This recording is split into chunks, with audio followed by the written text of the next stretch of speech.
yo quiero destacar, como ya lo hacían aquí quienes me precedieron en el uso de la palabra, la oportunidad de este intercambio y de este diálogo. Si hay algo que ha sido claro de todo lo que ha venido sucediendo en Colombia y en América Latina, incluso a nivel global, en los últimos meses, cuando parece que se ha agudizado ese embate de la corrupción contra las instituciones, contra la democracia y contra el Estado de Derecho, ha sido precisamente que es en el escenario de los organismos internacionales, por un lado, donde por primera vez se puso como la pauta y se despertaron las mayores dudas sobre esa sombra que se venía presentando y amedrentando casi que a la consolidación democrática de nuestros países, y que es en el escenario también de la cooperación internacional,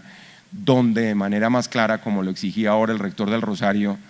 se tienen que dar las acciones más contundentes para tener un lenguaje común, identificar buenas prácticas, lecciones aprendidas buenas y malas en lo que funciona en la lucha contra la corrupción. La oportunidad de este diálogo es indiscutible.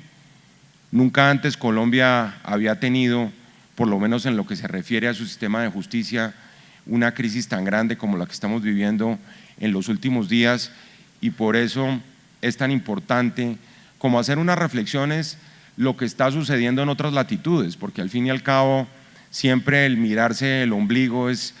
malo consejero,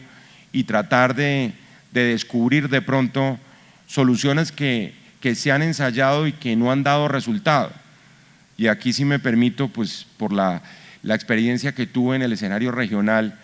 registrar cómo, y aquí ya se ha dicho también, Chile de alguna manera es un punto de referencia, no solo de desarrollo institucional, de acciones efectivas en consolidación democrática y del Estado de Derecho, sino que guarda también de alguna manera grandes similitudes con el desarrollo institucional de Colombia. Por eso es tan pertinente además, señor embajador, este diálogo. Este es un momento de profundas transformaciones a nivel global, un momento de gran incertidumbre. Digámoslo así, en el caso de Colombia, estamos en shock por las últimas declaraciones que comprometen a funcionarios del Poder Judicial, en donde también pues representantes del órgano legislativo están involucrados en todo ese conjunto de anomalías que, como bien aquí se ha dicho también, pues estábamos esperando que ya hubiéramos tocado fondo, pero parece que no, y que parece que el tema se sigue agudizando, y parece que la capacidad institucional del Estado de respuesta para muchos es insuficiente. Y para todos aquellos que creen que es la vía de pronto de soluciones populistas o autoritarias, una crisis como esta, hay que recordarles que esta no es la primera que se presenta en Colombia. Nosotros lamentablemente hemos tenido el azote del crimen organizado en todas sus expresiones, del narcotráfico, del paramilitarismo, de las bandas criminales, de la forma como trataron a mediados de los 90 de infiltrar al Estado, como han tratado de capturarlo y en algunos casos, sobre todo a nivel regional, lo han conseguido, y cómo en esos momentos de dificultad se han levantado las instituciones con respuestas contundentes y han sido capaces esas instituciones de solucionar de alguna manera con acciones muy concretas y muy audaces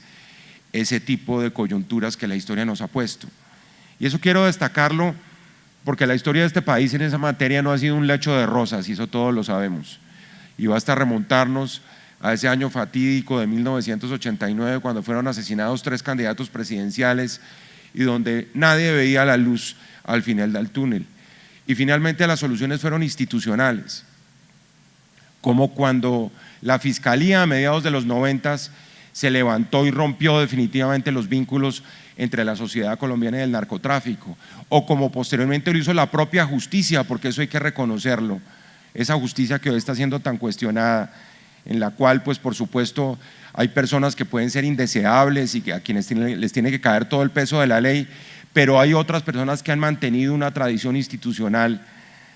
en el sentido de combatir precisamente todas estas patologías asociadas al crimen organizado, porque lo que estamos viendo en materia de corrupción es indiscutiblemente crimen organizado, y crimen organizado que tiene raíces de carácter internacional. Todo ello además en un escenario local en donde estamos tratando de consolidar la paz. Y ustedes me perdonan que introduzca esta variable, porque es evidente que durante tanto tiempo esa agenda oculta que estuvo como una especie de estado letárgico en el país, relacionada con las grandes reformas que aplazamos por cuenta del conflicto armado, hoy está llegando a una nueva etapa. Nosotros hemos dicho gráficamente que el humo de la guerra no nos dejaba ver la corrupción y que la vigencia del conflicto armado durante tanto tiempo impidió o a lo mejor aplazó todas estas discusiones que están saliendo a flote. Esta mañana comentábamos que tal vez, y lo dice en un pronunciamiento que creo que es notable, el juez Moro, que ha sido el puntal de toda la reforma y las acciones de la justicia brasilera contra la corrupción política en ese país, que para quien está al frente de las instituciones de la justicia es un honor tener la oportunidad de estar en este momento de la historia con una brújula señalando hacia dónde deben ir las instituciones. Y yo creo que esa tiene que ser la convicción de todos nosotros, porque además es un compromiso de toda la ciudadanía. Esto no es, y yo lo he repetido muchas veces, para hablar de quiénes deben ser los protagonistas de toda esta reacción de indignación de la sociedad que tiene que traducirse en acciones institucionales. No es únicamente el monopolio de la acción de superhéroes o de gestas épicas contra la corrupción, sino es simplemente la ciudadanía, una ciudadanía educada, honesta, transparente, que responda precisamente a esos parámetros de ética que se incorporaron en el Gran Pacto Constitucional de 1991, que estamos todavía en deuda a la hora de cumplirlo, el camino para salir adelante. De tal manera que el abismo de los populismos o de las soluciones facilistas, sobre todo con la gravedad que supone una coyuntura electoral, y eso todos ustedes lo saben, las sociedades cuando llegan a las elecciones como que ponen entredicho todo lo que se ha venido haciendo y parten de que las propuestas electorales corresponden como el primer día de la creación. Ese riesgo de votar por la borda, de desechar los logros institucionales, particularmente de las instituciones del sector justicia, es un riesgo que tenemos que afrontar y que debemos superar. Y debemos, por lo tanto, creer en que la fortaleza de las instituciones en Colombia una vez más se va a manifestar. Y estamos convencidos que esa es la solución de esta coyuntura y que en el caso particular de todos los que están involucrados en estos escándalos, que vengan por supuesto con el respeto del debido proceso las decisiones de los órganos competentes. No es el momento de inventarse soluciones por fuera de las instituciones para creer que esa es la forma de solventar esta crisis. Y eso es muy importante resaltarlo, porque ahí están los mecanismos, que pueden ser débiles, que pueden ser frágiles, pero estamos en un momento de responsabilidades históricas y particularmente tanto a la Corte Suprema de Justicia en relación con los procesos de los parlamentarios como a la Comisión de Acusaciones de la Cámara de Representantes le cabe esa grandísima responsabilidad histórica. Si van a ser inferiores a esa responsabilidad histórica, pues que procedamos a tomar otro tipo de decisiones que yo personalmente en este escenario electoral, por ejemplo, en una primera instancia no comparto de ninguna manera, como es acudir a aventuras constituyentes en un momento en que, como ustedes saben, la polarización y la radicalización del país es muy distinta a lo que se produjo en el momento de la gestación de ese consenso constitucional hace 26 años y que produjo la Constitución de 1991. Uno no sabría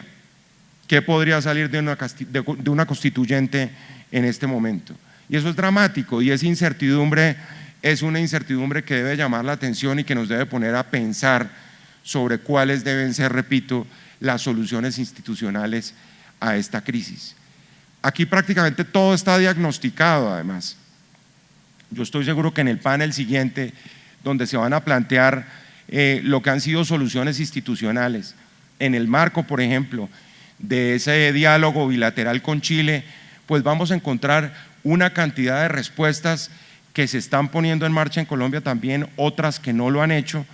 y que van, por supuesto, que eso es parte de todo ese diagnóstico que aquí tal vez lo mencionaba el director de Transparencia Internacional, mucho más allá de la normatividad. Es que hemos sido tan fetichistas, hemos sido tan santanderistas, que creemos que cambiada la norma viene el cambio inmediato de los comportamientos y de las situaciones en el orden político, y resulta que no hay tal. Resulta que más allá de las normas mismas hay una vida que es la vida de una sociedad, una cultura que en el caso colombiano se acostumbró, ya lo decía aquí el rector del Rosario, a una serie de prácticas en donde parece que los vicios se volvieron virtudes y donde la ética ciudadana ha quedado relegada. Todo el mundo se preguntaba ayer en el foro que mencionaba Andrés Hernández, en el foro de ética pública en la Universidad Javeriana, ¿en qué momento fue que se desvaneció la ética? Y evidentemente eso no es un problema de ayer, ni tampoco creemos que por estos esfuerzos pues Colombia va a amanecer mañana en un oasis de transparencia y de rendición de cuentas y de responsabilidades, porque son procesos sociales que sin duda alguna son progresivos, pero ahí hay un elemento para considerar, uno de tantos dentro de toda esa caja de herramientas de la cual se dispone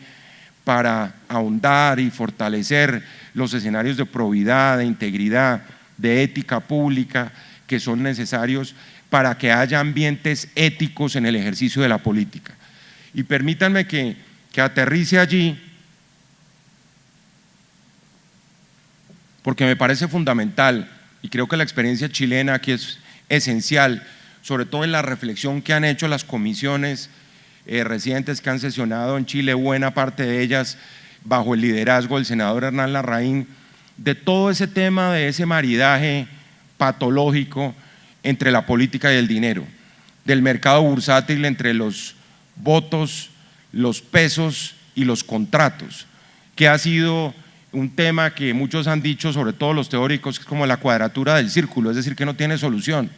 que ese tema del financiamiento, independientemente del modelo europeo de financiamiento público completo, del modelo norteamericano con financiamiento privado, de los modelos mixtos que tienen los sistemas latinoamericanos,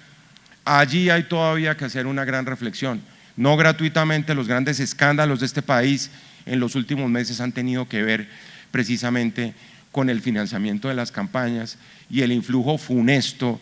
de dineros que han venido del exterior, de multinacionales del soborno, que se convirtieron en fuente de financiamiento de las acciones de los partidos políticos en Colombia. Y eso tiene que ver además con el fortalecimiento, por supuesto, de las autoridades electorales, con la capacidad efectiva de la justicia de imponer sanciones, con la incorporación dentro de los códigos penales, por ejemplo, del delito de financiamiento ilegal de las campañas, que no está en este momento en la legislación colombiana, por lo cual cualquier tipo de conducta que se describa de aquí en adelante no va a pasar de ser una falta de carácter administrativo, que tiene que ver, por ejemplo, también,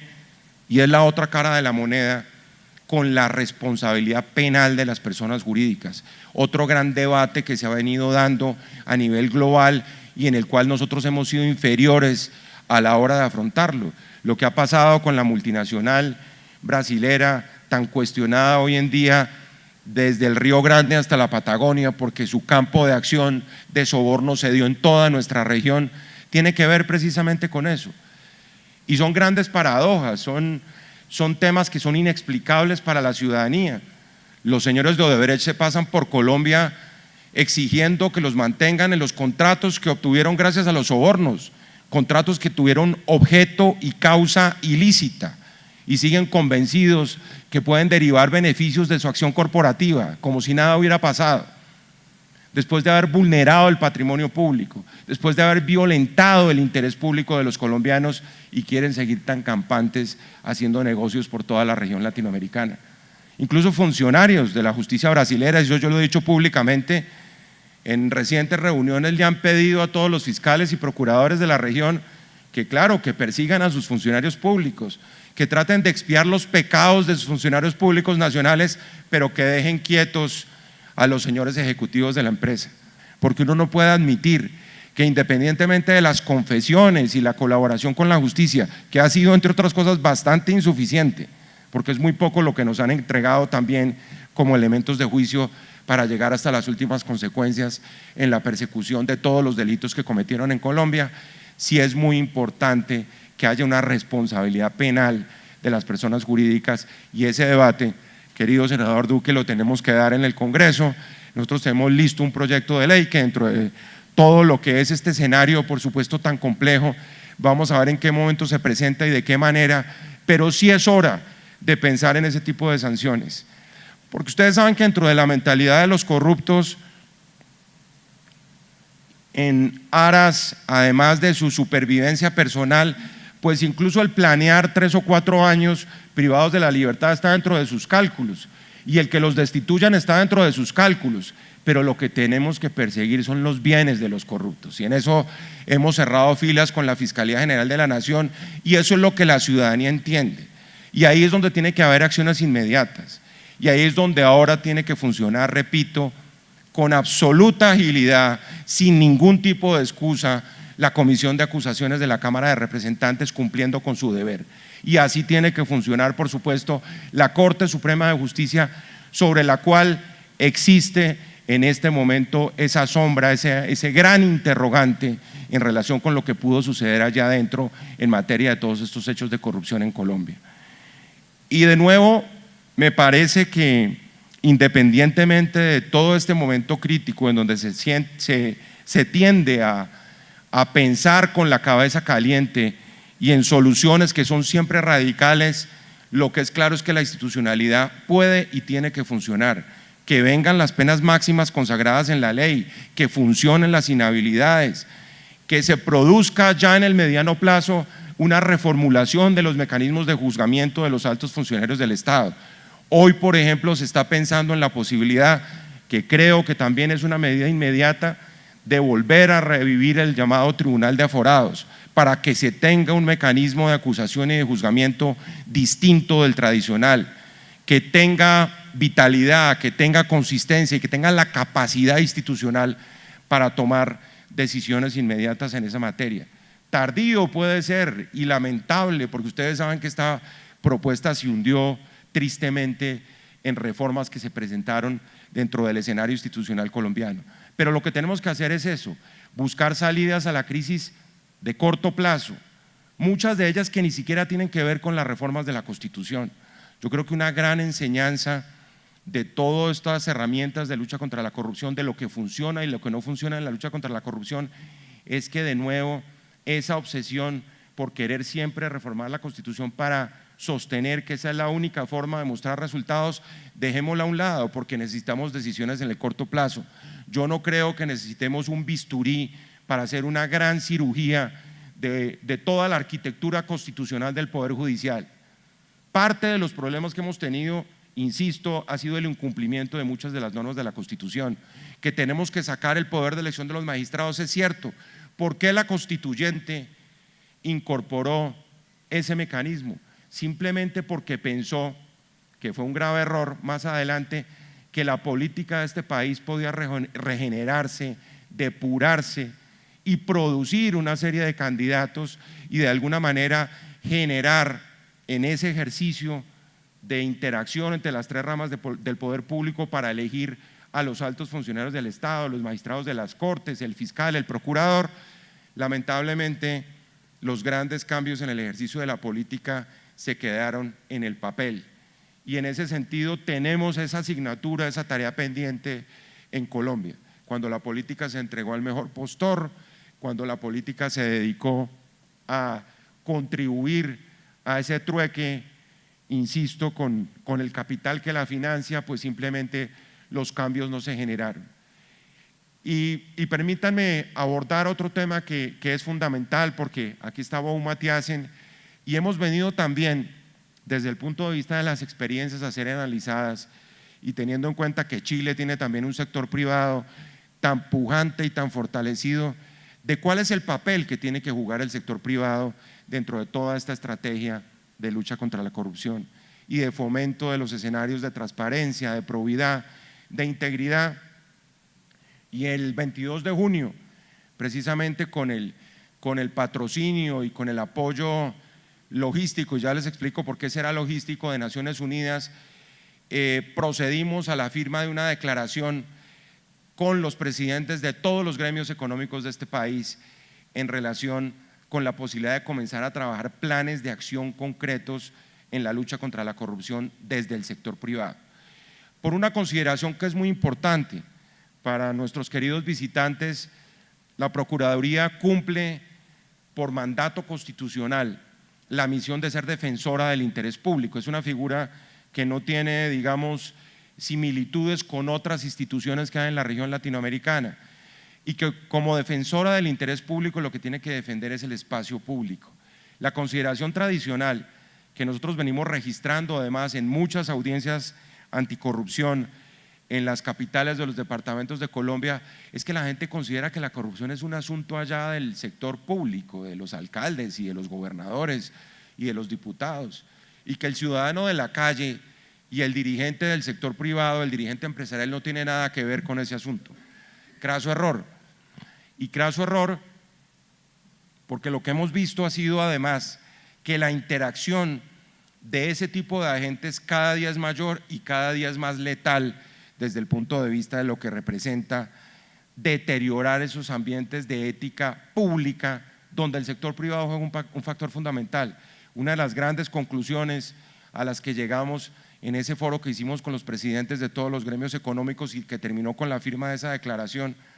es que lo público nos pertenece a todos y que el sector privado está llamado precisamente a jugar un rol esencial en la defensa de lo público. La defensa de lo público además, como se tenía concebido en la Constitución anterior, no en la del 91, sí vinculaba específicamente era a los funcionarios estatales, pero hay un sector público no estatal que es la intersección precisamente entre el Estado y el sector privado. Y el rol del sector privado aquí va a ser crucial. El rol del sector privado, imagínense ustedes el rol que va a jugar en el financiamiento de las próximas campañas electorales después de todos estos escándalos, que deben llevar además a que haya responsabilidad del sector privado. Es que no es como hoy que le entregan el dinero, se desaparecen y después aparecen como contratistas pasando en un cambio de camiseta sin ningún problema, con todas las inquietudes y desafíos de carácter ético que supone eso. No, resulta que eso tiene que ser público y resulta que el señor que es donante de una campaña política tiene que responder más adelante por el ejercicio de quien haya sido la persona que haya financiado. Así es como funciona esto en el mundo moderno y es transparencia absoluta en el financiamiento de las campañas. Por eso ojalá avancemos hacia el financiamiento casi completo estatal de las campañas políticas para evitar ese tipo de conflicto de intereses que ha sido como la regla general en Colombia hasta el momento. Y desde el punto de vista del funcionamiento de la empresa, porque la integridad hoy en día es un valor de la empresa. No es una coincidencia que los departamentos de cumplimiento de la mayoría de las empresas en todo el mundo sean precisamente la gran novedad desde el punto de vista ya no solo reputacional, sino desde el punto de vista de los balances internos de la empresa. Es que una empresa sin integridad y sin probidad simplemente tiene que estar llamada a la bancarrota, porque realmente, como en el caso de la política, la bancarrota ética lleva necesariamente a que se pongan en entredicho las posibilidades de persecución del interés público de quienes están ejerciendo precisamente la actividad política. Quiero para terminar simplemente dejarles 10 conclusiones para la reflexión del conversatorio. Primero, ¿cuáles son los entornos institucionales donde efectivamente tienen que producirse este tipo de reformas? Y ahí yo los invito a que miremos no solo el momento que se está viviendo en Colombia, sino mirar un poquito más el mediano plazo y por supuesto el largo plazo, de cara además a la experiencia de un país como Chile que ha tenido que enfrentar recientemente problemas de corrupción y que lo ha hecho apegado absolutamente a la institucionalidad. Es evidente que aquí no es la hora ni de mesías, ni de redentores, ni de caudillos. La historia de América Latina está repleta de errores en esa dirección. Ojalá en esta campaña electoral no vayamos a caer de nuevo en esa trampa. Ese tema, repito, de los superhéroes rescatando a las sociedades es un tema mandado a recoger, porque aquí lo que importa son las instituciones y no quienes están al frente de ellas. En ese mismo sentido, el caldo de cultivo que supone el autoritarismo, porque aquí lo más fácil es decir, como alguien dijo, no, pues que renuncien todos, que se vayan todos, y ahí miremos a ver en qué quedamos, en qué limbo institucional quedamos y cómo solucionamos el problema. Eso, por supuesto, se responde diciendo que el mayor antídoto contra la corrupción, que lo hemos dicho acá es el fomento de lo público, de la ética pública, de la ética ciudadana, y lo público, si no existe, hay que crearlo, hay que preservarlo y hay que defenderlo. Lo cuarto es el tema de que ojalá esto sean políticas de Estado. En una coyuntura electoral yo sé que tratar de reclamar eso es muy difícil, cuando todo el mundo está, como ya lo decía, en el momento cumbre de su vida haciendo todo tipo de propuestas, más en un país que, como decía la revista Semana, tiene 35 precandidatos presidenciales. Entonces van a oír ustedes de aquí en adelante 35 propuestas diferentes de reforma de la justicia, ya lo van a ver. Y eso, pues realmente eso no tiene ningún sentido. Aquí habría que hacer un gran pacto de Estado, un gran pacto por encima de los partidos, un gran pacto donde participen además todos los agentes sociales que pueden generar ese cambio. Nosotros con Naciones Unidas hemos empujado ese pacto con el sector privado. Ojalá uno lograra un consenso nacional alrededor, por ejemplo, de una declaración en esa materia que permitiera llegar a definir que una política de Estado, independientemente de quién vaya a ser el próximo presidente, tiene que ir en esta o en otra dirección. Yo pienso que ese es el consenso que tiene que buscar Colombia en este momento. Lo quinto, que ya lo han mencionado varios de ustedes, es todo el tema de la impunidad social y cultural, porque nosotros hemos aprobado todas las convenciones internacionales, hemos convertido en ley todas las normas internacionales, hemos creado instituciones, pero como alguien decía, seguimos produciendo normas y seguimos empecinados con el derecho penal, pero a su vez seguimos dando mal ejemplo. Y ese tema de la ejemplaridad pública es un tema de formación además del servidor público. En eso Chile tiene también, y ojalá don Hernán y el viceministro nos contaran lo que ha sido toda esa experiencia de creación de un servicio público profesional que responda a esos estándares de ética y de integridad. Lo sexto es que es de las crisis, y pensemos en eso, es de las crisis de donde salen los cambios reales de la sociedad. No solo por el clásico proverbio chino de convertir la crisis en la gran oportunidad, sino porque es tal el grado de indignación que hay que capitalizarlo en sentido positivo, y hay que capitalizarlo para construir más instituciones sólidas que para destruir las existentes. En séptimo lugar, los escenarios que en Colombia son bastante particulares, que ojalá hubiera tenido tiempo para referirme a eso, que tienen que ver con la descentralización. Yo le decía a los gobernadores en la primera intervención en la cumbre de gobernadores que si ellos no combaten la corrupción, arrancando por limpiar su propia casa, y no le dan el espacio a la ciudadanía para que haga las denuncias, simplemente la corrupción va a acabar con la descentralización en Colombia. Porque muchos tienen como principio fundamental que lo único que se descentralizó en Colombia fue la corrupción. Y lamentablemente, como se ha ensañado la corrupción por la falta de capacidad institucional del gobierno locales y departamentales, demuestra que evidentemente eso va en esa dirección. Lo octavo, que es en lo que he insistido a lo largo de estos minutos, la necesidad de reconocer el sentido de lo público, de dejar atrás esa consideración de que el problema de la corrupción le atañe es allá al alcalde, el que llega y gana una elección y tiene el derecho a enriquecerse, porque eso es lo que consideran buena parte de los ciudadanos en las regiones de este país. Eso hay que dejarlo atrás, y el involucramiento de la comunidad toda tiene que darse necesariamente en esta lucha donde, insisto, si creamos una ética ciudadana, vamos a crear una ética de denuncia. Yo he dicho, por ejemplo, que en todas esas audiencias que hemos realizado en el país, el ciudadano común y corriente que levanta la mano con un folder debajo del brazo dice: mire, procurador, aquí tenemos unas denuncias contra el alcalde, con el gobierno. Esa ha sido la fuente más importante de información para las acciones de la Procuraduría en estos 7 meses que llevamos al frente de la institución. Lo noveno, por supuesto, ya lo decía, es la capacidad, que sería muy importante conocer, por ejemplo, de nuestros colegas chilenos, los temas de la reforma del Poder Judicial, porque aquí todo está diagnosticado. Llevamos 25 años haciendo diagnósticos sobre la justicia. Anoche yo hablaba con la directora de la Corporación para la Excelencia de la Justicia y me dijo: todo lo que estás diciendo,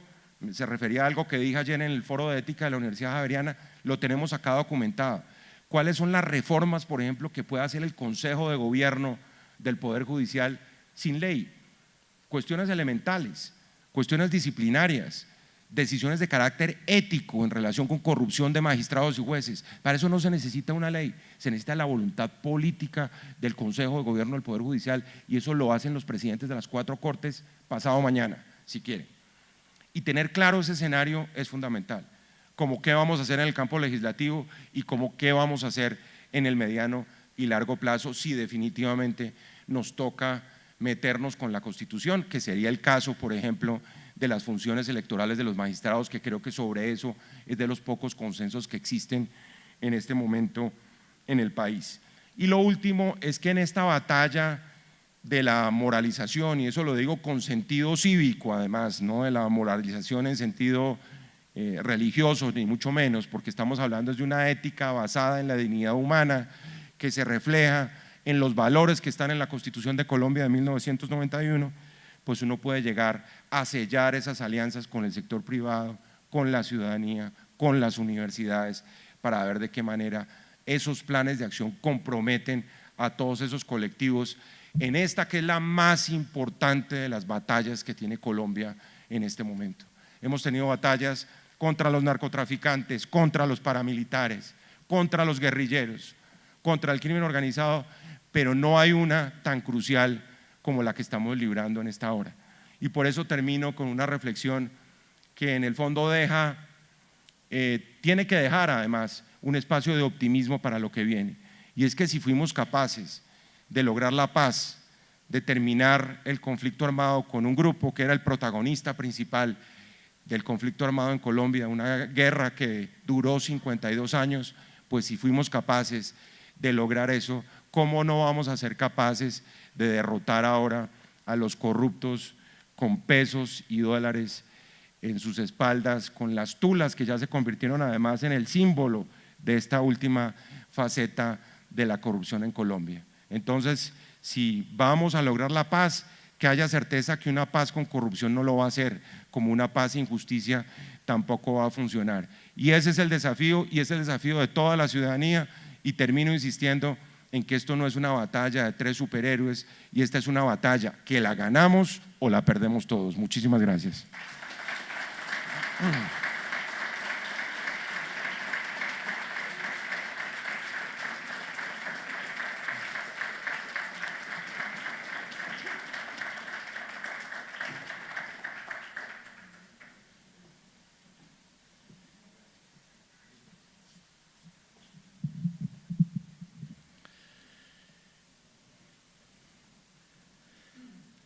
El senador